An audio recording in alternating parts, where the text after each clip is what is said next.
जय Shri Krishna, Radhe Radhe. I hope आप सब लोग बहुत अच्छे होंगे। चलिए अध्याय 14 को आगे बढ़ाएंगे कि श्री कृष्ण क्या कहते हैं इस अध्याय में। तो यहाँ पर श्री कृष्ण प्रकृति के 3 गुणों पर चर्चा कर रहे हैं, जो कि सतोगुण, रजोगुण और तमोगुण है। उस पर श्री कृष्ण बता रहे हैं कि आखिर जो इन 3 गुणों में होता है उसकी स्थिति कैसी होती है, उसका परिणाम क्या आता है, इस पर श्री कृष्ण चर्चा कर रहे हैं। क्योंकि यहाँ पर श्री कृष्ण कहते हैं प्रत्येक जीव भौतिक प्रकृति के संसर्ग में है और भौतिक प्रकृति इन 3 गुणों से बनी हुई है। तो यहाँ पर श्री कृष्ण कहते हैं कि हर व्यक्ति में, हर जीव में एक गुण जरूर व्याप्त है, चाहे वो सतोगुण हो, चाहे रजोगुण हो या तमोगुण हो। तो श्री कृष्ण कहते हैं एक चीज की प्रबलता हमेशा ही जीव में रहती ही रहती है। रहते तो कहने को तो तीनों गुण ही उसके अंदर पर्याप्त है, क्योंकि तीनों गुण से ही उसका शरीर जो बना हुआ है। पर यहाँ पर श्री कृष्ण कहते हैं कि एक की प्रधानता जरूर रहती है, तीनों गुण एक साथ नहीं रहते, एक गुण ही उसमें प्रधान रहता है। वहां पर उस जीव के अंदर एक ही गुण होगा, या तो किसी व्यक्ति के अंदर रजोगुण की प्रबलता ज्यादा होगी,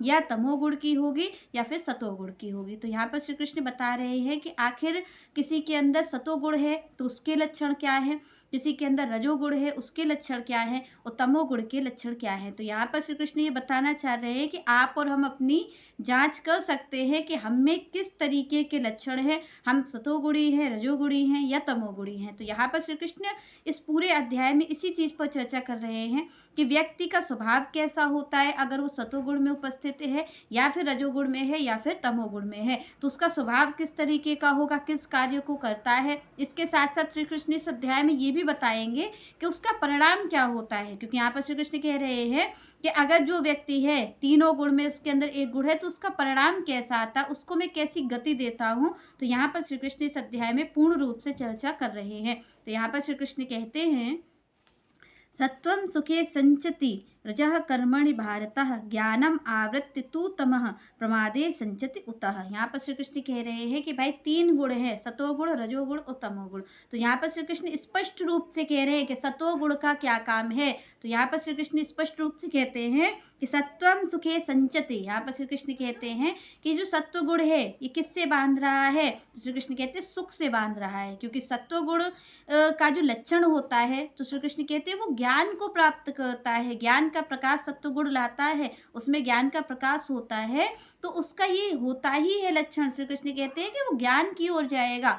तो वो ज्ञानी जो बनता है, जो सतोगुण होता है, वो क्या करता है, वो ज्ञान की ओर ले जाता है। तो श्री कृष्ण कहते हैं जब ज्ञान की ओर, ज्ञान के प्रकाश में रह करके कोई जीव कार्य करता है तो उससे कोई गलत कर्म होता नहीं है। और अगर कोई गलत कर्म नहीं होता है तो उसे दुख की प्राप्ति नहीं होती है, तो उसको सुख ही सुख की प्राप्ति होती है। श्री कृष्ण कहते हैं जिसमें सतोगुण की प्रबलता है उसे इस भौतिक संसार में भी सुख की प्राप्ति होती है। क्योंकि यहाँ पर दुख क्यों है, दुख इसीलिए है क्योंकि हम कोई गलत कर्म हमसे हो जाता है, वो कर्म ही हमें दुख और पीड़ा प्रदान करता है। तो श्री कृष्ण कहते हैं जो सत्वगुण है, तो यहाँ पर इसीलिए भगवान ने कहा कि जो सतोगुण है वो ज्ञान है, और ज्ञान के प्रकाश में कोई गलत कर्म हो नहीं सकता है।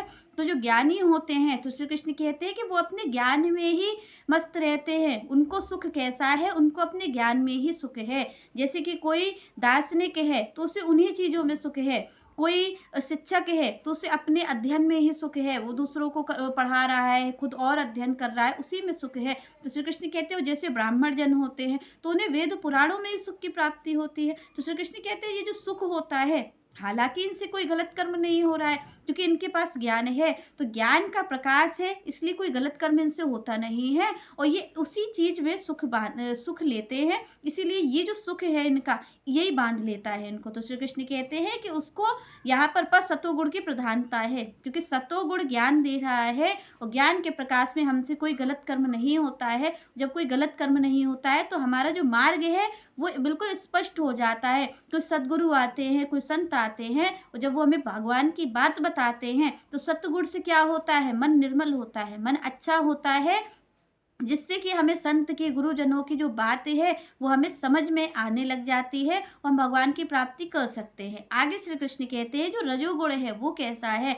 तो यहाँ पर श्री कृष्ण कहते हैं कि रजः कर्मणि भारतः। यहाँ कहते हैं अर्जुन से श्री कृष्ण कि अर्जुन ये जो रजोगुण है ये क्या करता है, ये इंसान को सकाम कर्मों से बांधता है। ये जो रजोगुण है इसमें क्या होता है कि व्यक्ति ज़्यादा से ज़्यादा कार्य करता है, धन संग्रह करता है, और धन संग्रह करके क्या करता है कि वो ज़्यादा से ज़्यादा लोगों की सेवा करता है।